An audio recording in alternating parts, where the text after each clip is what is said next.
Okay, next section, the esophagus. The very first disorder that we want to talk about is a TE fistula, a tracheoesophageal fistula. Let's remind ourselves that a fistula is an abnormal connection between two tubes, and in this particular case, the abnormal connection is going to be between the trachea and the esophagus. And of course, this is a congenital defect. Now, there are multiple different variants. However, we're just going to focus on the most common variant and go through a couple principles. So in the most common variant, what we have is we have a proximal esophagus that is atretic. Atretic means that it ends in a blind pouch or a blind loop. So we have proximal esophageal atresia. And then when you look at the distal esophagus, it comes off the trachea. So up here would be the trachea, and then you've got the distal esophagus coming off the trachea, and that's where the fistula is. There's a connection between the distal esophagus and the trachea. Now, in this particular case, the clinical findings are all based on this anatomy. So once you understand the anatomy, everything is downhill. You can imagine that when the baby consumes food, it's going to go into this blind pouch, and then it's going to shoot back up. So the patient or the baby is going to have vomiting. Another important feature of having this atresia of the esophagus is that remember that the baby floats around in amniotic fluid, and the amount of amniotic fluid is basically a function of two things. The baby produces amniotic fluid from the kidneys. Remember that the vast majority of amniotic fluid is actually the urine of the baby, and at the same time the baby consumes some of that amniotic fluid by swallowing it. And when the amniotic fluid is swallowed, it then gets digested and goes through the GI tract. And so you can imagine that if the baby can't swallow amniotic fluid, they won't be able to remove some of that fluid physiologically, and hence there's going to be excess fluid. And that's called polyhydramnios, excess amniotic fluid. So that's a second clinical feature. The third clinical feature will be that as the baby breathes, air will come down into the distal esophagus and eventually go into the stomach, and so you'll get abdominal distension. And then finally, some of the contents from the stomach will aspirate back through the distal esophagus into the trachea, which will then give you aspiration. So there are four clinical features in this most common variant, and I've written this all very clearly in your text, so you should be able to follow it there. Here's an image of a TE fistula. It's a beautiful, gross picture. You can clearly see that this is the proximal esophagus, which is atretic.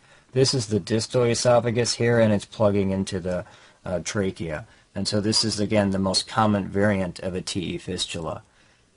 Esophageal web refers to a mucosal protrusion that results in obstruction or a partial obstruction with dysphagia for poorly chewed food.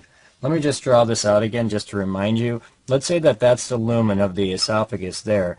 Well, remember that the wall of the esophagus would contain a mucosa, and behind that mucosa would be a submucosa, and then behind the submucosa would be the muscularis propria, and then behind the muscularis propria you have a serosa. So these are the four key layers of the GI tract. And in this particular case, in an esophageal web, you get a protrusion of the mucosa, which then results in a partial obstruction, which is called a web. Now, of course, when the patient eats, especially if they have not chewed their food very well, so if you have poorly chewed food, that can present with a little bit of dysphagia because it gets trapped in this web. So again, an esophageal web is a thin protrusion of the mucosa only. It occurs usually in the upper esophagus, and it presents with dysphagia for poorly chewed food. There is an increased risk, as I've stated here in your text, for squamous cell carcinoma of the esophagus, but I'm going to make this very clear at the end of the lecture. So let's skip this point for now, but just bury it away in the back of your mind that in an esophageal web you get an increased risk for squamous cell carcinoma. The most important manifestation, at least for the purposes of board examinations, of an esophageal web is something called Plummer-Vinson syndrome. Recall from our discussions in red blood cell pathology, where we discussed this once before, that in Plummer-Vinson syndrome the patients have severe iron deficiency anemia, an esophageal web, and a beefy red tongue. Now that beefy red tongue is basically due to the fact that they get atrophy of the mucosa, so they get a little bit of atrophic glossitis, and the red color is actually because the blood vessels are exposed. The next disorder is called a Zenker diverticulum, and this is an outpouching of the pharyngeal mucosa through an acquired defect in the muscular wall. Basically what happens is you have abnormal pressure in the pharynx when you're swallowing, usually due to some sort of impairment or disordered swallowing. And so when this abnormal pressure develops in the back of the pharynx, then you get a protrusion of the mucosa through the muscular wall. So you can imagine it as such. If this is the mucosa here, this layer is the mucosa, remember that behind it is going to be this muscular wall. Now if there's disordered swallowing, you're going to generate some high pressure in this particular region, and then that's going to result in a protrusion of the mucosa through or backward through the acquired defect in the muscular wall. This usually occurs just above the upper esophageal sphincter at the junction of the esophagus and the pharynx, and it's and this is the classic location. Now patients can be asymptomatic. Perhaps the most common symptom that they can present with is that they feel like there's something in the back of their throat, but they can also have dysphagia, they can have obstruction, and they can have halitosis. Halitosis refers to bad breath, and the idea here is that as the food gets trapped in that diverticulum, it can rot, and when it rots, then the smell of the rotting food will actually come through the mouth, giving the patient bad breath. Important to note that when we talk about this Zenker diverticulum, this is also known as a false diverticulum. False diverticulum means that you've only protruded one part of the wall through the entire wall. So that's also called a false diverticulum, and most of the diverticulums in the GI tract are actually false diverticulums where part of the wall goes through another part of the wall. Mallory-Weiss syndrome is when you get a longitudinal laceration of the esophageal mucosa at the GE junction, and the idea is as follows. If this is the esophagus and you've got the stomach coming off the esophagus, of course here is the GE junction. Now basically in this particular disorder, patients have severe vomiting. As the vomit goes up, it also begins to create a linear laceration of the mucosa at the GE junction. So that's called Mallory-Weiss syndrome. Now, of course, because this is all driven by vomiting, the causes are going to be those that are associated with severe vomiting. And so the two causes or the two circumstances in which we usually see this are, number one, alcoholics or alcoholism because of the severe vomiting, and then bulimics who force themselves to vomit in order to try to decrease or maintain their weight. And so that's what would then result in this linear longitudinal laceration of the mucosa at the GE junction. The way this is going to present is that this laceration is going to bleed, and so the patients are going to have hematemesis, which is blood in the vomit. However, it will also be painful, and that's particularly important, is that these patients have, as I've stated here in the text, painful hematemesis. Now, there's a risk of something called Boerhaave syndrome, and Boerhaave syndrome is when you get rupture of the esophagus, so you can imagine that you can actually bore through the entire wall of the esophagus and get rupture. When you rupture the esophagus, you get air in the mediastinum. The air in the mediastinum can then actually track up through the fascial planes and eventually get into the subcutaneous tissue, especially in the region of the neck. Now that will then result in something called subcutaneous emphysema, where you actually have air bubbles within you can actually push on the air bubbles within or beneath the skin. And as you push on those air bubbles beneath the skin, you can actually hear a crackling noise, almost like Rice Krispies. And so when you press on that, you get that crackling noise, and that is a classic sign of subcutaneous emphysema, which again, that would be a hint that you've got some sort of a process leading to air in the mediastinum. And in this particular case, we would think about Boerhaave syndrome. So that's a very high yield discussion to be aware of. Esophageal varices are when you get a dilated submucosal vein in the lower esophagus, and this is going to arise secondary to portal hypertension. Let's remind ourselves of a little bit of anatomy. Remember that there are two ways by which the veins of the esophagus drain. Most of the esophageal blood actually drains via the azygos vein into the superior vena cava. But however, there is some of the blood that drains from the left gastric vein into the portal vein, so that some of the blood from the esophagus does drain into the portal circuit. Now, if there's portal hypertension, then we're going to have a backup of blood into the left gastric vein, which will also result in a backup of blood into these veins in the esophagus that were draining via this pathway. And so that would result in a dilation of those veins, and so that's again called esophageal varices, dilated submucosal veins in the lower esophagus, of course related to portal hypertension. Now these are asymptomatic, so it's not too problematic. However, you've got to be very well aware of the complication, which is that these can rupture. And if they rupture, the patient's going to present with hematemesis, or the vomiting of blood. However, it will be painless. That's very important, because remember, when we talked about Mallory-Weiss syndrome, we said that the patients have painful hematemesis, whereas in esophageal varices, it's painless hematemesis.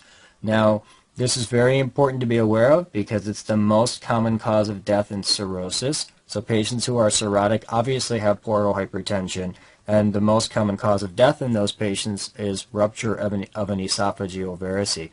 And of course, the second problem that these patients have is that they have a coagulopathy. So because their liver is not functioning and they're not producing their coag factors. And so this can also complicate further the fact that you now have got a bleed without the ability to seal it. So most common cause of death in cirrhosis. Achalasia, A means without, and chalasia means relaxation. And so one of the key issues in this particular disorder is that you lose the ability to relax the lower esophageal sphincter. In addition, there's disordered esophageal motility, so that you lose motility as well. So these are the two key problems in achalasia. Number one, an inability to relax the lower esophageal sphincter, and number two, disordered esophageal motility. So basically the idea would be as follows, that if this is the esophagus, and of course the stomach is coming off the esophagus, you're well aware of the fact that in order to move food down this esophagus, both fluid and solids both require peristalsis of this wall. So that if you lose peristalsis of this wall, then the patients are going to have dysphagia for both solids and liquids. And that's one of the key clinical features in this particular disorder, is that the patients have dysphagia for solids and liquids because they have an inability, or they have a loss of the esophageal motility. The other problem in this particular disorder is that they've got an inability to relax that lower esophageal sphincter. Now, if they can't relax that lower esophageal sphincter, then what's going to happen is that food is going to begin to pile up as it comes in, and you're going to get massive dilatation of the esophageal wall. You can do barium in these patients, and this massive dilatation will fill up until you come to the point where there is this tightening of the lower esophageal sphincter. I shouldn't say tightening, it's actually an inability to relax. So there is this inability to relax the lower esophageal sphincter, and of course this whole angle here looks like a bird beak, and so they call that the bird beak sign on barium swallow. Now, it's important to note what's causing this disorder. The cause of this disorder is the fact that the patients have damage to the ganglion cells in the myenteric plexus. Now, let's go back and remind ourselves of a little bit of normal histology, and remember that when we talk about the lumen of the esophagus, remember that the wall of the esophagus contains a mucosa, and then behind that mucosa there's a submucosa, and then behind that submucosa there's a muscularis propria, and then behind that there is a serosa. Now, the muscularis propria is actually made up of two layers. There's an inner circular layer and there's an outer longitudinal layer. And in between those two layers runs something called the myenteric plexus. The myenteric plexus is a collection of ganglion cells, and that collection of ganglion cells is essential for regulating both bowel motility and for relaxing the lower esophageal sphincter. So if you destroy these ganglion cells, you're going to lose both bowel motility in the region of the esophagus, because that's where it's occurring, and the inability to relax that lower esophageal sphincter. Now, we should then ask the question, what causes damage to these ganglion cells? Well, as I've stated here in your text, the damage to the ganglion cells can be idiopathic or secondary to a known insult. And one of the classic associations is Chagas disease, where you can get damage of the ganglion cells via this infective process. Now here's a classic picture of the barium swallow, and what I'm trying to highlight for you here is the bird beak sign. It's a very pretty picture of the bird beak sign. This is the dilated wall of the esophagus, and this is where the lower esophageal sphincter is not relaxing. And so again, this would produce what we classically call as a bird beak sign. Now the clinical features of this disorder are all going to be based on what I've already explained. So there'll be a dysphagia for both solids and liquids. And again, you need motility to move both solids and liquids. They're going to have putrid breath, and that's because the solids are going to accumulate in the esophagus. And of course, that food is just going to rot, and the rotting food will then create very bad breath. An additional finding will be that there will be a high lower esophageal sphincter pressure. Now the idea here again is that you've got this dilated wall, and then you've got tightness of the lower esophageal sphincter, so that results in a high pressure when you do esophageal pressure studies. And this is a very high yield association, and it comes up often on examination, so you need to know that the pressure and the LES will be high, and of course I think that makes sense if you understand the disease.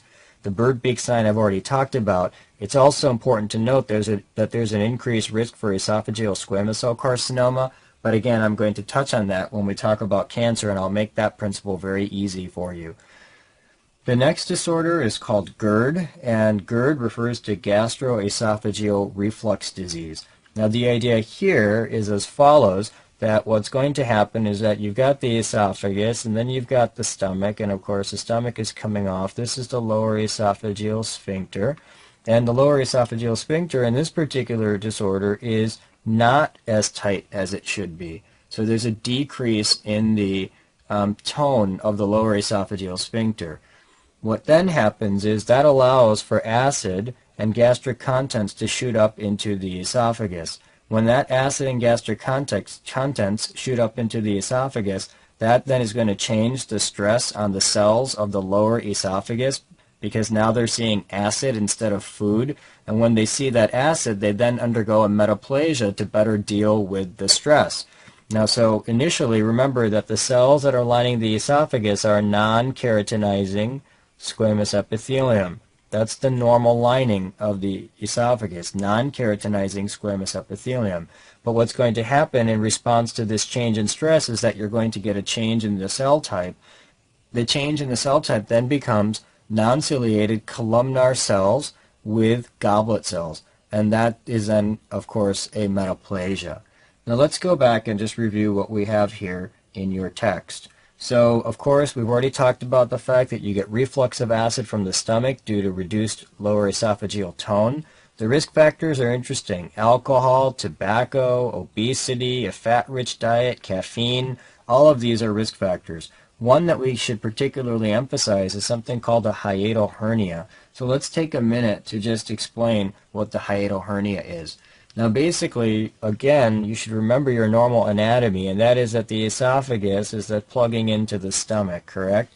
And of course, we know that running here and running here is the diaphragm. And the diaphragm plays a particularly important role in helping to maintain that lower esophageal sphincter, by the way.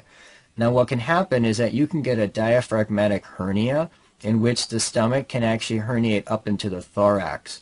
The most common type of diaphragmatic hernia is actually called a sliding hiatal hernia. And what happens in this particular case is that the stomach here herniates upward into the esophagus. And that's the most common type. Again, it's called a sliding hiatal hernia. Now this results in a couple things. Number one, you've now got a little bit of part of the stomach, which really here would be the cardia of the stomach. So the cardia of the stomach is up into the esophagus, and that's going to allow for reflux. And because again, you really don't have any sphincter now. You just kind of got the stomach pressing up against the esophagus here, and so that's going to allow for reflux, which would then increase the risk for gastroesophageal reflux disease, and that's the context in which we're having this discussion. Another important thing, and that's high yield for examinations as well, is that you're still going to have the little bit of tone here in the lower esophageal sphincter. The lower esophageal sphincter is normal when you have this hernia, and so this produces something called the hourglass appearance of the stomach. with sort of a compression down the middle here. And so that's an important thing to be familiar with as well. Remember that there is another possibility when you talk about diaphragmatic hernias, and that is that you could actually develop this, where you've got the esophagus and then the stomach coming off, and then you've got the diaphragm here. You could actually develop a hernia such that the stomach actually herniates up next to the esophagus. That's called a paraesophageal hernia. All right, paraesophageal, because you're herniating a portion of the stomach up next to the esophagus. And what's important about this paraesophageal hernia is that it is, number one, much less common than the sliding hiatal hernia that I just described. And number two, the classic association here is that you have bowel sounds in the lung fields. So in the lower lung field, which of course here would be the lung, you would actually have bowel sounds in the lower lung field.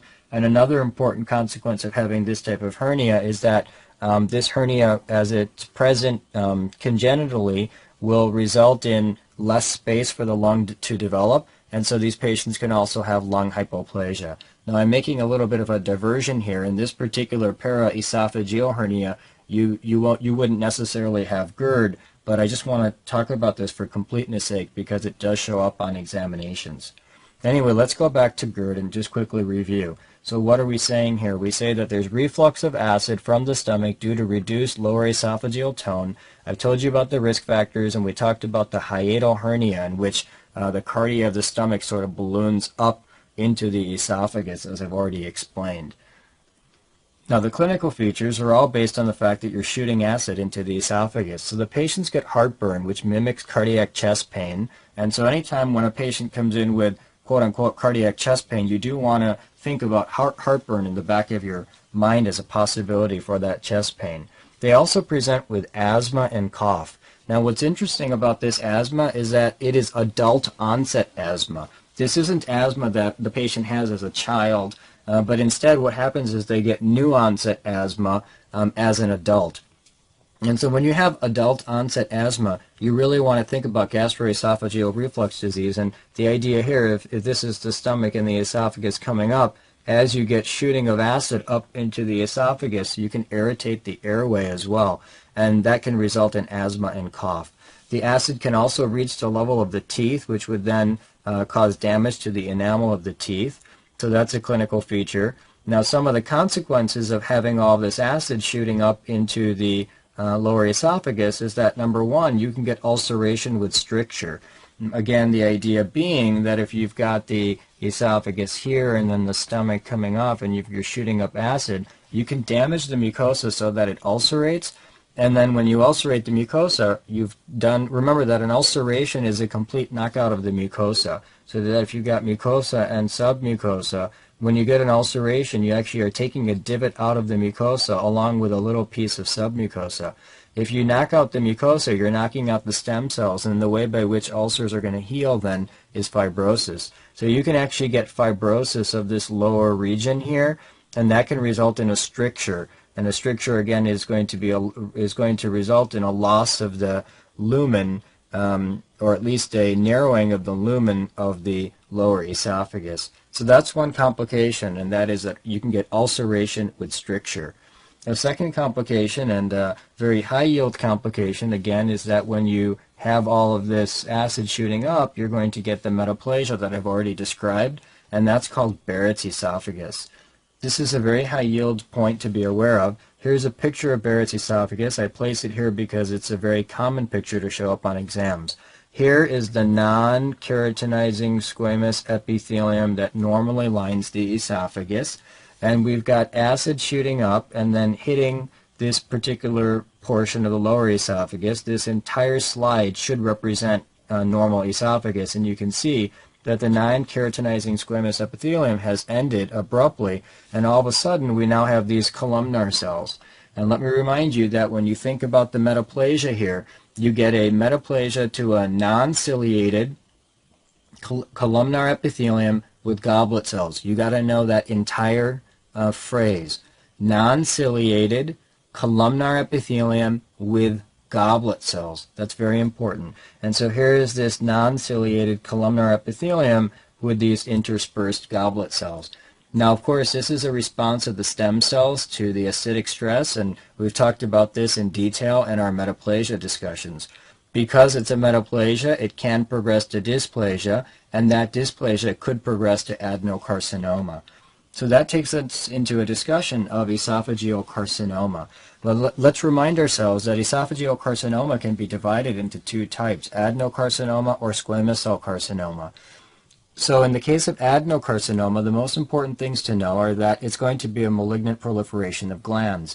Now, you don't normally have glands within the esophagus, and so the way by which it's going to occur is that you're going to get metaplasia, i.e. Barrett's esophagus, and which will then turn into an adenocarcinoma via the dysplasia carcinoma sequence.